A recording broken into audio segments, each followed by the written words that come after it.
ভাই কেন আপনি আপনি ভাই আপনার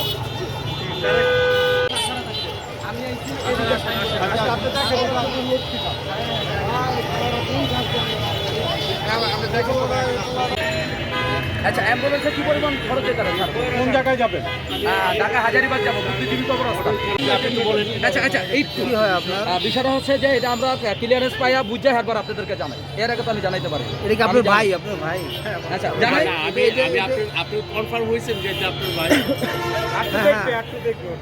দেখেন দেখেন। আচ্ছা তোরা কি নাম? এটা একটু বলে দেন। এটাই বলে দেন, এটা আমার ভাই।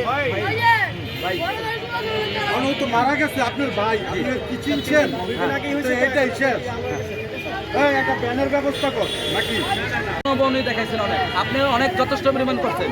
আপনার ঋণ হয়তো আমি মনে হয় দিতে পারবো না যদি আল্লাহ দেয়। এক বিষয়টা হচ্ছে যে আপনি যারা কাজ করছেন এটা একান্তভাবে আমি অনেক অনেক লজ্জিত, অনেক দুঃখিত। আপনি আমার আরেকটু সহযোগিতা করতে হলে আমি কিভাবে নিতে পারি সেই ব্যবস্থা করি। আচ্ছা হ্যাঁ ঠিক আছে, আমি ত্রিপুল লাইন কল দিয়েছিলাম, ত্রিপুল লাইন থেকে আমার মেসেজ করছে, কিন্তু আমি ওইভাবে যাবো না। যদি আপনি পারেন হ্যাঁ আচ্ছা, আমি বাড়িতে না ঢাকায় যাবো, তখন করবেন। হ্যাঁ আপনি একটা কাজ করেন, বলেন। চলেন আমিও সাথে যাই, দুটা ওগুলা নিয়ে আসি, ওগুলাটা দিয়ে সুন্দর করে পেঁচিয়ে দেই। হ্যাঁ একটা ভ্যান গাড়ি নেন, হ্যাঁ আপনি নিয়ে চলে যান। অ্যাম্বুলেন্সে নিব, ভ্যানে নিলে অ্যাম্বুলেন্সে নিবেন? হ্যাঁ, এই, মানে যেইভাবে হচ্ছে ভালো। আপনার 3000 টাকার মতো খরচ হবে লাস্ট টাইম তো নিতে অ্যাম্বুলেন্স দিয়ে যদি নেন।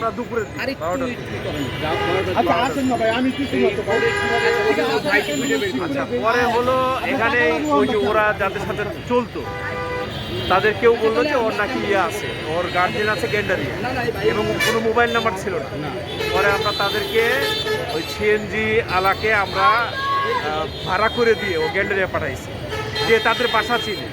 তারপরে তার বাসায় যাওয়ার পরে ভাইদেরও বাসায় পায় নাই, এদের নাম্বার কালেক্ট করছে।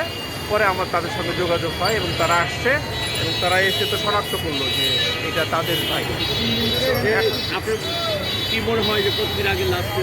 এটা যেভাবে যে অবস্থা, কমপক্ষে 2 দিন আগে মারা গেছে আমাদের একটা ধারণা। এদের পরিচয়টা কি জানতে পারছেন? হ্যাঁ, পরিচয়টা তো অজ্ঞাতই ছিল, এখন জানা হইলো যে ওরা যেহেতু আইডেন্টিফাই করলো যে এটা আমাদের ভাই, সে এটাই পরিচয়। এর আগে তো আমাদের আর কোনো পরিচয় ছিল না। সেক্ষেত্রে ওনাদের কাছে হ্যান্ড ওভার করে দিচ্ছে। এখানে স্থানীয়রা যেটা বলছে, সেটা হচ্ছে ও হলো টোকাই টাইপের ছিল, ঘুরে ফিরে খাইতো, ওর নিজস্ব কোনো পেশা ছিল না, বিভিন্ন রোগে আক্রান্ত ছিল। তার শরীরের কন্ডিশনও আমি যখন সুরতাল করলাম, আসলে বিভিন্ন জায়গায় এই বিভিন্ন রোগের সিমটম, হ্যাঁ, আর লাশটাও পচনশীল অনেক।